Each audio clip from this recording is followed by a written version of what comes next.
Well, it happened, and everyone pretty much had the same prediction. It was pretty obvious, but it looks like the bomb is going to be the ticket to the Straw Hats getting out of Big Mom's territory. Holy shit, this chapter was a lot happened, man, and it was pretty awesome. I love the way this chapter went. So we start off with the Straw Hats trying to escape. Freaking Capone is like, and Caesar are like going back and forth, and they're cheering on Caesar. And I thought it was fucking hilarious how they kept cheering on Caesar, but they kept calling him a scumbag.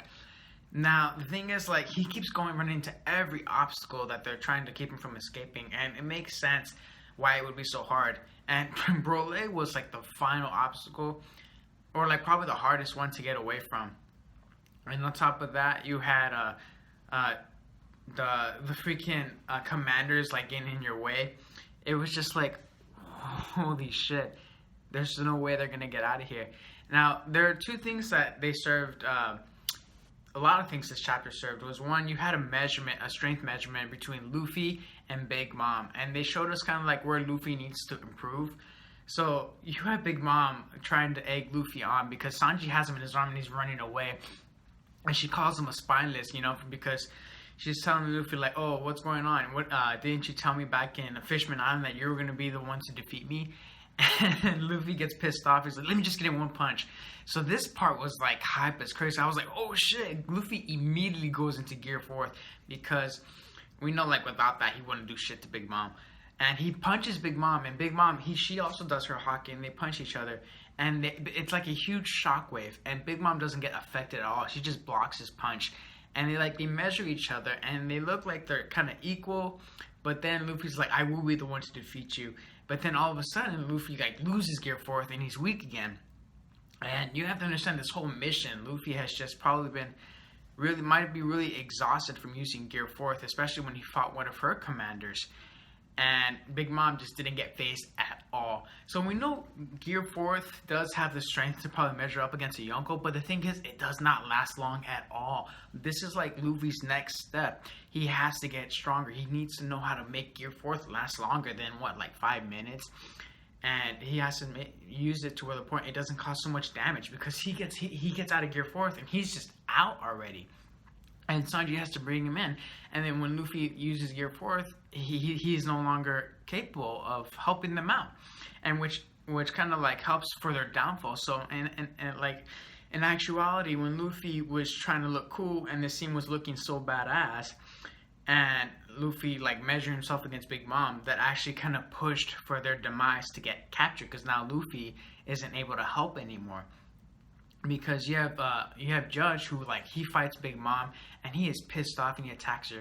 Now the things that he had said really intrigued me. His dialogue, what am I supposed to say to my ancestors? The 300 years of hope, the 66 days of hope that my ancestors had when they had there was like no land to step on. I'm not exactly sure what the dialogue was, but that just seemed very intriguing there.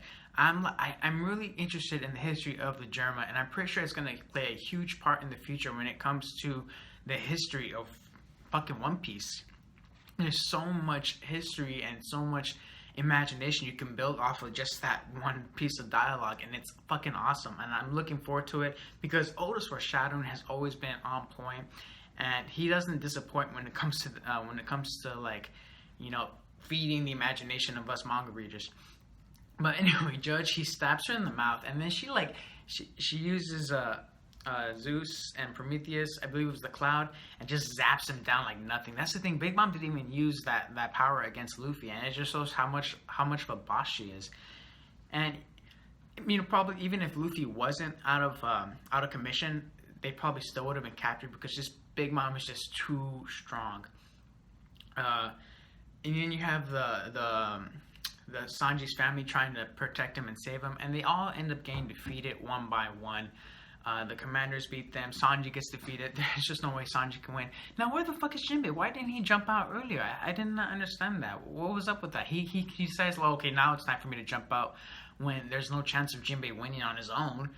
Why didn't he come out earlier? I'm a little like salty about that. I was like, that seemed kind of out of character for Jinbei. You would think he'd be like jumping out with Sanji and Luffy, like right from the get-go, to help them out and defeat them. I was like, that just felt out of character for me. Uh, another another huge plot point was as the bomb is trying to be taken by one of these gang members, or like the fucking the one of the guests. It's a Big Mom's tea party.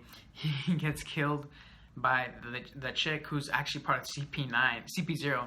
I believe CP9. I forget, CP0, CP9, and she like just kills him and using like a trick that was used by Rob Lucci like a long time ago.